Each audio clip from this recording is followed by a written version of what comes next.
At our church, we have a lot of opportunities to serve in our community. We have a lot of opportunities to serve people that come to our church. We're a pretty active church. A lot of us are serving in a lot of different ministries. We also have a lot of opportunities to connect with people, to be in community. We have our Sunday morning Bible classes. We have our small groups, opportunities to be in community. We have not at least had a lot of opportunities to be equipped in our prayer life, in our own personal relationship with God, in practices of solitude.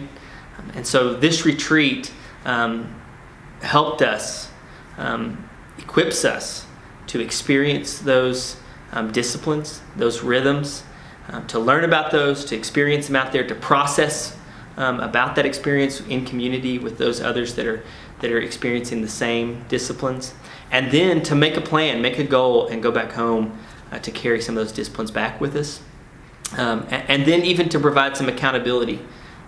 Having a brother or sister who's checking up on me. How's your prayer life going? Are you committing yourself to Scripture and things like that? That's the goal of this retreat. The thing that stands out the most to me was just the solitude and the silence. I really got a lot out of that, being able to just stop and to have a one-on-one with God and to listen. Learn to listen for his answers and just let things come. I always thought that when I was praying that my thoughts were interfering with my prayer. But I've learned through that experience just to let those thoughts come and think about them and go on. It's just part of sharing with God.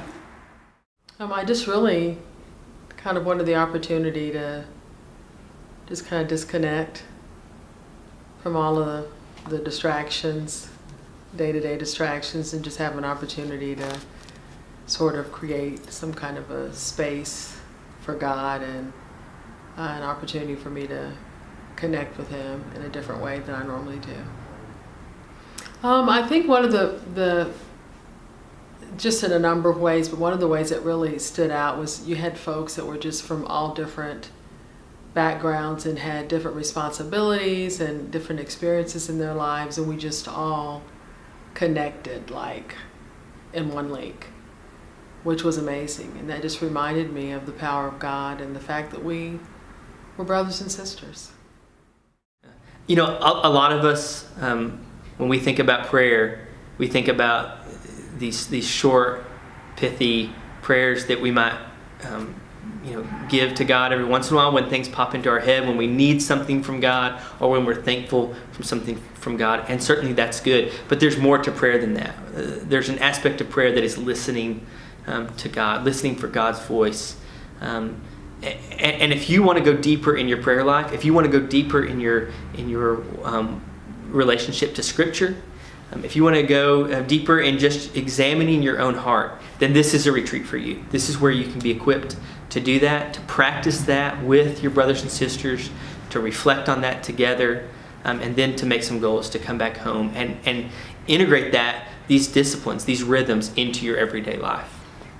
Oh, it's a must go. It is. You definitely will touch some parts of your prayer life and your relationship with God that you may or may not otherwise get to do.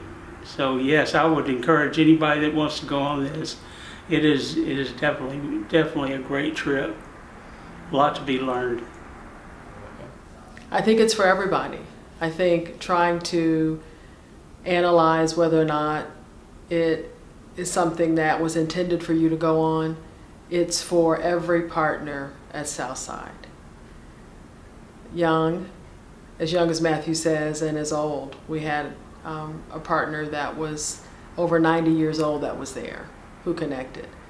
This is for everyone. It's an awesome opportunity, and I recommend that everyone have an opportunity or take advantage of the opportunity to be able to do that. It's for you.